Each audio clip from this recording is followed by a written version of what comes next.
Praise the Lord. கர்த்தருடைய வார்த்தைக்கு உங்களை வரவழைக்கிறோம். வல்லமையின் வார்த்தை.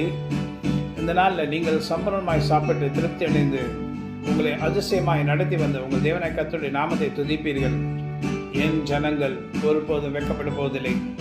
இந்த ஏப்ரல் மாதம் 2025 கர்த்தராகிய தேவனுடைய ஆவியானவர் நம்மை பார்த்து சொல்கிற வார்த்தை யோவேல் 2ஆம் அதிகாரத்தில் போட்டு இருக்கிறபடி 26 நீங்கள் சம்பூர்ணமாய் சாப்பிட்டு திருப்தி அடைந்து உங்களை அதிசயமாய் நடத்தி வந்த உங்கள் தேவனாய் கர்த்தருடைய நாமத்தை துதிப்பீர்கள்.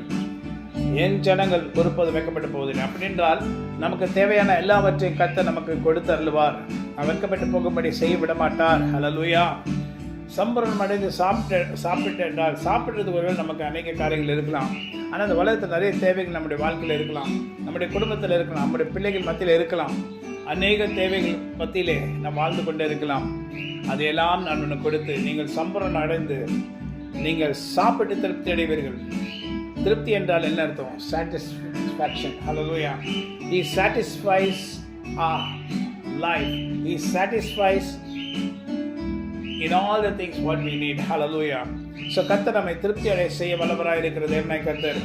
ஸோ இந்த நாளில் அவர் நம்மை தேற்றுகிற நேரமாக இருக்கிறது. அதனால் சோர்ந்து போகாதீங்க. தேற்றிடுமே உள்ளங்களை இயேசுவின் நாமத்தினால், ஆற்றிடுமே காயங்களை அபிஷேக தைலத்தினால், அசைவாடும் ஆவியே தூய்மையே ஆவியே இந்த இடமசைய உள்ளம் நிரம்ப இறங்கி வாருமே. ஆண்டவரே, உங்களுடைய ஜனங்க உங்களை நோக்கி கூப்பிடுறாங்க. இந்த இடம் அசைய உள்ளம் நிரம்ப இறங்கி வாங்க ஆண்டவரே. இவங்களை தேற்ற உடைய வார்த்தையினால் தேற்றுகிறீரே. நீங்கள் சொன்னபடி சம்பூர்ணமாய் சாப்பிட்டு திருப்தி அடைந்து உங்களை அதிசயமாய் நடத்தி வந்த உங்கள் தேவனாய் கர்த்தருடைய நாமத்தை துதிப்பீர்கள். சொல்லுகிறபடி என் ஜனங்கள் ஒருபோதும் வெட்கப்பட்டு போவதில்லை. நாம் ஒருபோதும் வெட்கப்பட்டு போவதில்லை.